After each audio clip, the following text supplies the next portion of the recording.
Good evening. There is no such thing as the Edinburgh Festival. This may come as something of a surprise to people in the capital who've spent another day being offered flyers for countless artistic offerings. Instead, several festivals are jostling for our attention, among them the Fringe, jazz, books, art and the military tattoo. At its heart is the one that started it all, the official international festival. Has it been swamped, and indeed has it a point?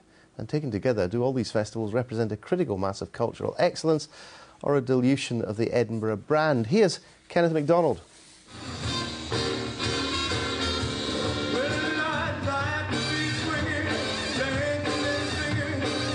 Bring on the dancing girls and the stand-up comics, divas, scientists, writers, soldiers and actors. After all, Edinburgh is Festival City, indeed festivals plural. It began in 1947 with the International Festival. The others joined in later, not least the Fringe, the biggest in the world. What could possibly go wrong? Well, public spending cuts for a start. I think they face very, very different challenges because the Fringe and the International Festival are very different beasts. The International Festival does get some public subsidy, so obviously if it faces cuts there, you might see fewer performances. I don't think you'll see any lessening of the work. They still want it to be large scale and ambitious, and it has to be because that's their remit, but you might see fewer performances and you might notice that in the programme. You might also see a shift in their sponsorship. We've already seen the Bank of Scotland pulling out, for example, of the fireworks concert sponsorship after this year. So we might see a move in sponsorship perhaps away from the banking and financial sector towards drinks industry, consumer. They would hope anyway that a different sort of sponsorship would move in. With the Fringe, it's a completely different thing because this is a commercial marketplace. What you might see is fewer of the publicly subsidised companies being able to afford to come. You might see less ambitious work being staged by the commercial promoters because they can't afford, because there's less choice around for them to do that. And you might also see with some of the publicly sponsored companies, you might still see them trying to get here because they have to get here. It's not so much a case of can they afford to come as can they afford not to come.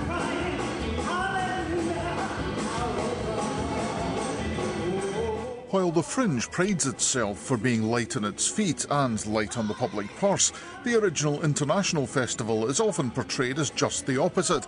Big productions and big names mean big budgets, so big they couldn't be sustained without taxpayers' money. But the official festival has increasingly been overshadowed by its younger and far larger sibling. Unfortunately, what it was is not what it is now. It's lost confidence, it's lost a lot of funding, it's lost leadership. Up until now, the previous incumbent of the job wasn't a showman, didn't convey how interesting and how essential a programme was, and it's slipped under the radar. And taking the advantage of that is the Fringe. The Fringe is young upstart, and over the last 30 years has stolen a march on the official festival. Given that, does Edinburgh need the official festival anymore? They're natural bedfellows in many ways, I think. I mean, the Fringe, inevitably with the name Fringe, grew up around the edge of the International Festival. I know when I started on the Fringe many, many years ago, it was always described that the International Festival was the engine that pulled along the train, which was the Fringe. I think today it's very much probably the other way around, in that I think the carriages are probably pulling the train to a certain extent. By far the largest part of the public attendance is to the Fringe. And I think that garners a lot of the public attention as well. That said, I think they're both equally important. Shows are first seen at the Fringe. Shows are built for the Fringe.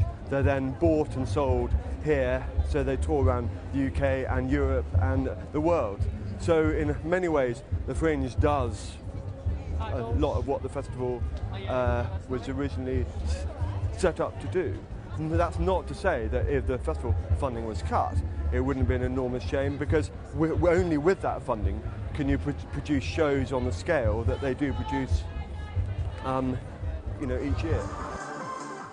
The Festival City is a crowded marketplace, even though it's not all crammed into August and early September these days. The film festival has moved to June, science is in April, storytelling waits until October. But that still leaves a huge summer pile-up of music, dance, drama, comedy and literature. Is there a danger of the Edinburgh brand being dissipated? I think there is a danger that the brand could be diluted. Last time I counted, there were 16 festivals across the year in Edinburgh, and I found out yesterday there was a festival I didn't know had even existed, the Marketing Festival, which has just been set up. There's a free festival, there's an alternative free festival, there's a comedy festival, all of these already part of the Fringe Festival, and I think it's confusing for people, and I think it can dilute the brand. If you've got a list of festivals so long happening over 3 weeks that you can't necessarily fit them all into one leaflet to explain to folk what's on, I think the danger is the public get confused, and it's very difficult to market that beyond saying this is the biggest festival in the world. I took part in the Edinburgh International Marketing Festival, which is the first attempt for the marketing and the creative industries and advertising and PR to build something and to focus in the amount of performers and people and the traffic that are up there, sandwiched before the television festival and finally the end. It's an experiment, but it shows that the smaller festivals that have bigger ambition can grow in that city. And Edinburgh is unique for that, and I would hate to see in these cash-strapped times that energy being taken away. That's all we have time for tonight. I'll be back again tomorrow. Until then, good night.